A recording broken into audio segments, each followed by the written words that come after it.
বঙাইগাঁও ষ্টেচনত মই বৰ্তমান উপস্থিত আছো আৰু এই মুহূৰ্তত প্ৰতিবাদী কাৰ্যসূচী ৰূপায়ণ কৰা হৈছে। এক প্ৰকাৰ প্ৰথমতে ৰাইজ ওলাই আহিছে, তাৰ সমান্তৰালকৈ CPIM যি বঙাইগাঁও আঞ্চলিক সমিতি আছে তেওঁলোক ওলাই আহিছে। মূল কথাটো হৈছে যে বঙাইগাঁও ষ্টেচনত দেখিবলৈ পোৱা গৈছে যে ফুটব্ৰিজক লৈ পেলাই যথেষ্ট আশা আছিল আৰু ফুটব্ৰিজ নিৰ্মাণক লৈ পেলাই আগতেও প্ৰতিবাদী কাৰ্যসূচী ৰূপায়ণ কৰা হৈছিল, কিন্তু বাৰম্বাৰ প্ৰতিবাদী কাৰ্যসূচী ৰূপায়ণ কৰাৰ পিছতো বঙাইগাঁও ষ্টেচনৰ যি ফুটব্ৰিজ আছে, ফুট অভাৰব্ৰিজ আছে, সেই নিৰ্মাণ কাৰ্যত লেহেম গতি হৈছে, যাৰ বাবে প্ৰতিবাদী কাৰ্যসূচী ৰূপায়ণ কৰা হৈছে। তাৰ সমান্তৰালকৈ কেইবাটাও দাবী লৈ পেলাই আজিৰ দিনটোত দেখিবলৈ পোৱা গৈছে যে বঙাইগাঁও CPIMৰ যি আঞ্চলিক সমিতি আছে, সমিতিয়ে বঙাইগাঁও ষ্টেচনৰ ষ্টেচন প্ৰবন্ধক কক্ষৰ সন্মুখত ইয়াতে প্ৰতিবাদী কাৰ্যসূচী ৰূপায়ণ কৰিছে। আয়ুষ আছে মোৰ সৈতে, আয়ুষে দেখুৱাই গৈছে। তাৰ সমান্তৰালকৈ বিদ্যুৎ মিটাৰৰ যি স্মাৰ্ট মিটাৰ আছে, স্মাৰ্ট মিটাৰ সন্দৰ্ভতো প্ৰতিবাদী কাৰ্যসূচী ৰূপায়ণ কৰিছে। আমি অকণমান জানিবলৈ যত্ন কৰিম, অকণমান জানিবলৈ যত্ন কৰিম। আজি বঙাইগাঁও চহৰৰ বিভিন্ন জ্বলন্ত সমস্যাৰ লগতে স্থানীয় তথা দেশৰ তথা ৰাজ্যৰ বিভিন্ন জ্বলন্ত সমস্যালৈ CPIMৰ বঙাইগাঁও আঞ্চলিক কমিটি আমি ইয়াতে তীব্ৰ প্ৰতিবাদ সাব্যস্ত কৰিছোঁ। আপোনালোকে দেখিছে আমাৰ দাবী হৈছে এই লুণ্ঠনকাৰী যি স্মাৰ্ট মিটাৰ আছে, স্মাৰ্ট মিটাৰ অনতিপলমে বন্ধ কৰিব লাগে। আজি চৰকাৰে ৰাইজক কাৰ্যত টেটু চেপা দি ৰাইজৰ পৰা ধন সংগ্ৰহ কৰি পুঁজিপতিক সাহায্য কৰি আছে। এইটো জল পটপটকৈ কাৰ্যত উঠি আহিছে।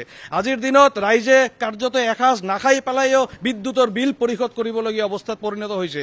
খাদ্য সামগ্ৰীৰ মূল্য বৃদ্ধি, ঔষধৰ মূল্য বৃদ্ধি আজিৰ দিনত আকাশলংঘী হৈছে। আমি দেখিছোঁ কিদৰে নাৰী নিৰ্যাতনৰ ঘটনা, নাৰীক অপহৰণ, নাৰী সুৰক্ষা নিদিয়াৰ এইবিলাক ঘটনা ঘটি আছে।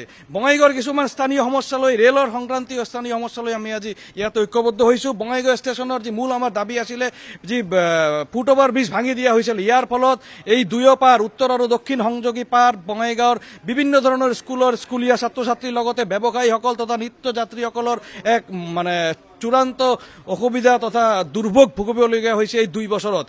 ফুট অভাৰ ব্ৰিজ বিভিন্ন আন্দোলনৰ ফলত তেওঁলোকে মানি লৈছিল, ৰেল বিভাগে তেওঁলোকে আৰম্ভ কৰিছিল কাম, কিন্তু 10% 10% কাম আৰম্ভ হোৱাৰ লগে লগে কাৰ্যত বন্ধ হৈ ৰ'ল।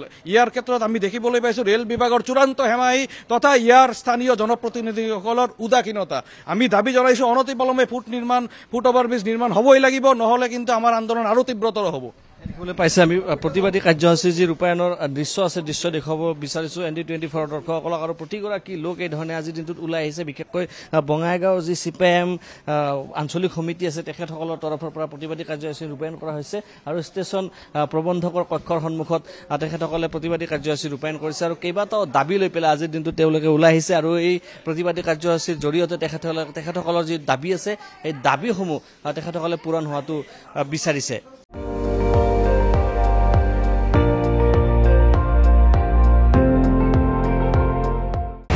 আপুনি চাই আছে ND24, সৰ্বশ্ৰেষ্ঠ নহয়, সৰ্বোত্তমৰ দৌৰত।